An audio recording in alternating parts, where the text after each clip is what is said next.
région Nouvelle-Aquitaine. C'est la première région à avoir acté le fait que le biomimétisme était un sujet stratégique de développement et de positionnement. Le biomimétisme, c'est vraiment une démarche, un état d'esprit qui consiste à aller observer le vivant et ses propriétés remarquables pour innover durablement. L'approche biomimétique peut s'évaluer dans 2 dimensions. Il y a d'abord la réflexion, c'est-à-dire s'inspirer d'un processus physiologique, physique, biologique, naturel et essayer de le reproduire.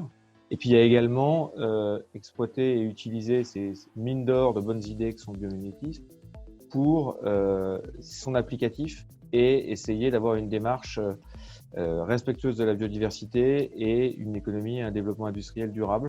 Dans ce qu'on fait nous au laboratoire, c'est un peu le même principe, c'est qu'on veut essayer de mimer finalement certains éléments biologiques de manière à les reproduire de façon simplifiée. On doit pouvoir être capable de développer des biomatériaux qui vont être un petit peu plus fonctionnels et un petit peu plus intelligents.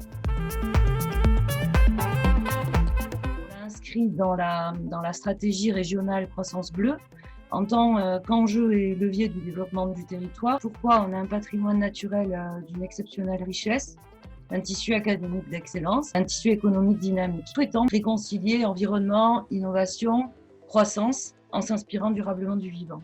On a assis en fait cette démarche avec une étude et qui avait pu donc mesurer sur 4 filières régionales, à savoir agriculture, matériaux bien évidemment, mais aussi océan et habitat. Si on adoptait la démarche du biomimétisme, on pourrait créer d'ici 2028 plus de 5600 emplois. Le biocontrôle, c'est un marché qui existe, qui est émergent certes, mais c'est une réalité économique avec des créations d'emplois.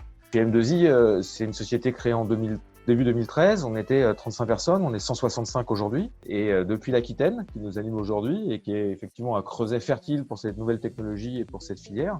En tout cas, je pense qu'en Aquitaine, il y a beaucoup de leviers pour promouvoir ces interactions industrielles. Par exemple, à l'Université de Pau et Pidadour, on a une chaire sur le biomimétisme marin où, à l'intérieur duquel on a tout un écosystème local de petites PME, PMI qui s'intéressent beaucoup au développement du biomimétisme et plus particulièrement du biomimétisme marin. Il y a de plus en plus de demandes de formation chez les industriels pour accompagner dans cette démarche d'appropriation de concepts du biomimétisme et de la bio-inspiration pour développer et innover autrement. Au CBIOS, il y a un accompagnement pour les entreprises à tous les stades, que ce soit de la sensibilisation jusqu'à le développement d'une cellule interne au sein des entreprises.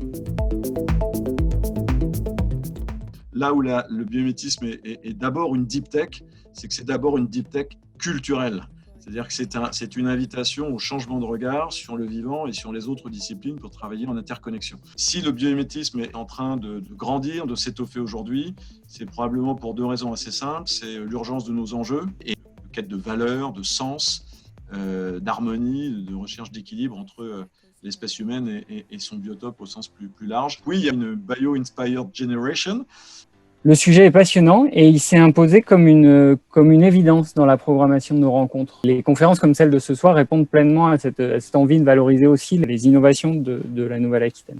Je voudrais saluer les intervenants. Merci à tous de votre participation. Je veux saluer l'association des alumni de l'ENS-CBP et son président Thomas Henbel. C'était une collaboration très précieuse. Ces conférences, nous les faisons grâce à des partenaires. Je voudrais saluer le club des grandes écoles et des mécènes notamment, que sont le Crédit Mutuel du Sud-Ouest et EDF. Merci encore à vous du soutien.